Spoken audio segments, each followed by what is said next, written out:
Selamat siang teman-teman semuanya. Perkenalkan aku Audrey Dianta Talia dengan NIM 130 123 184. Lalu teman-teman yang lain boleh perkenalkan diri masing-masing. Halo semuanya, selamat siang. Perkenalkan, aku Aisyah Safia Furkani dengan NIM 130122389. Dan saya Muhammad Iqbal Rashid dengan NIM 1301 223241. Dan saya Muhammad Hidayat dengan NIM 130 122 3309. Aku dapat 2 C nih yang soalnya eksekusi lebih awal. Nah, di situ kan dapat disuruh 4, tapi aku tuh dapat 5. Nah, jadi tuh masih harus didiskusikan sih. Menurut kalian gimana? Yang kelima tuh dapatnya Apa nggak bisa digabungin sama poin yang lain gitu? Kayak dijadiin satu fitur? Mungkin nggak, kira-kira. Kayaknya bisa sih, karena dia ngomongnya nggak ada interaksi pengguna, dan ini jawabannya tentang antrian batch. Kayaknya ini bisa masuk Iya, digabungin ke pemrosesan batch. pemrosesan batch yang di atasnya kan. Oh, iya bisa. Ya udah, berarti 2 poin ini digabungin jadi satu. Cuman Kelihatannya dijadwalin. bersamaan. Iya, Dijadwalin. Itu udah cukup mewakili sih kalau kataku yang interleaving udah betul kalau kataku. interleaving udah aman. Oke. Oke, di sini aku dapat soal nomor 1A dan 3B.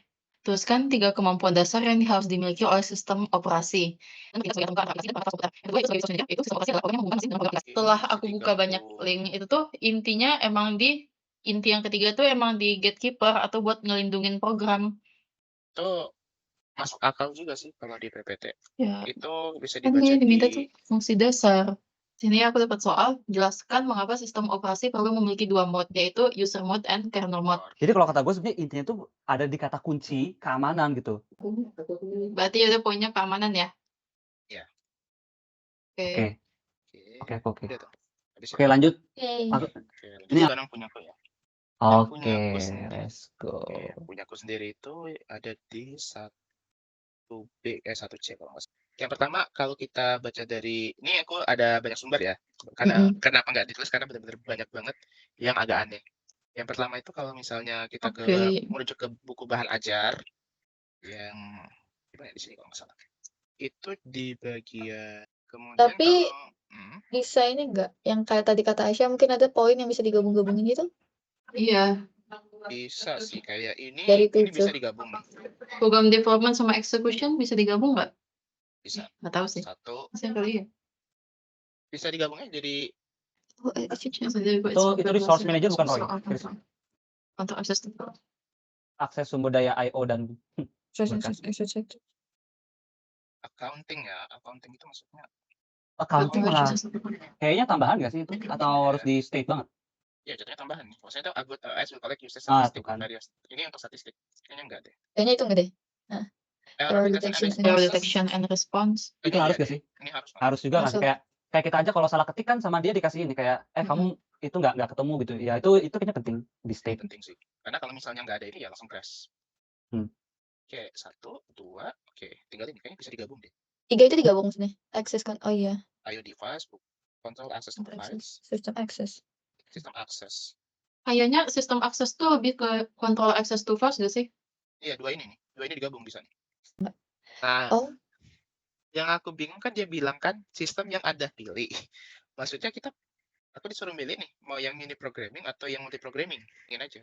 Buat dibandingin aja, maksudnya walaupun kita disuruh buat pilih satu doang yang paling buruk, tapi buat aja lagi untuk dibandingin gitu. Ya, soalnya dia 9, jadi nggak apa-apa deh daripada salah. Oke. Tapi mungkin diperjelas ya kesimpulannya. Maka dari itu yang paling buruk uniprogramming. Ya, uniprogramming. Itulah alasan mengapa uniprogramming lebih buruk. Iya. Ini aku ya. Lanjut sekarang ke Iqbal. Jadi apa perbedaan utama antara OS dengan program aplikasi user yang selalu kita pakai atau yang bisa disebut sebagai software?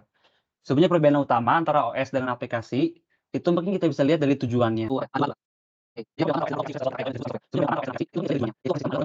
sama PPT terus lu parafrase ini digabung-gabung gitu. Langsung ke kesimpulannya ya? Iya, penjelasan untuk OS itu gue lebih pede yang dari PPT. Tapi kalau penjelasan soal aplikasi user karena nggak ada di PPT, gue jadi cari blog. Nah, yang itu tuh 4C berarti ya, 4B. Nah, ini jujur tadi ada gambarnya di yang itu ya, di Pak Andrew itu ya. Tapi gini nih, ini aku juga mau bener-bener diskusi ke kalian, terutama mungkin Tiro ya, yang hobinya ngoprek laptop. Jadi kan ada ini nih, ada memori.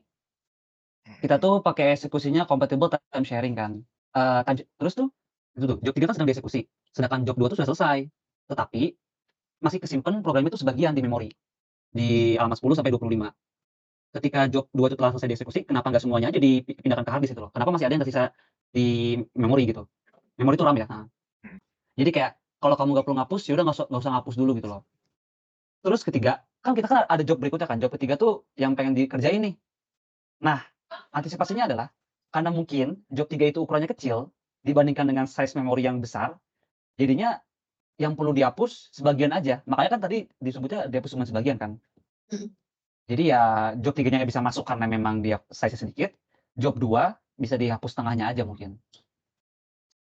Oh, berarti maksudnya job 3 sama job 2 ini masuk dalam satu aplikasi yang sama mungkin ya? Tapi job 2 tuh kata dia udah selesai.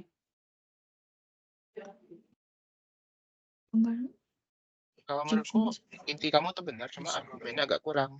Maksudnya dia bilang kan di sini kan telah selesai dieksekusi, tapi dia belum ngomong ditutup kan? Jadi kalau aku mikirnya, dia tuh kenapa dia taruh disimpan di memori itu ada 2 alasan. Pertama, dia memorinya itu masih punya ruang yang cukup buat buat menaruh aplikasi lain di dalam memorinya, di dalam RAM. Terus yang kedua, itu mengantisipasi kalau misalnya job 2 ini akan dieksekusi lagi. Karena nggak ada alasan yang lebih konkret, ini udah benar sih. Aman lah ya? Yang ini aman sih. Iya. Aman. Oke, kayaknya cukup deh. Ntar paling kita udah tahu kan semuanya, revisian semuanya kan. Oke, aman. Paling kita revisi, habis itu ya udah selesai. Oke. Oke, thank you ya diskusi-diskusi hari ininya. Mantap.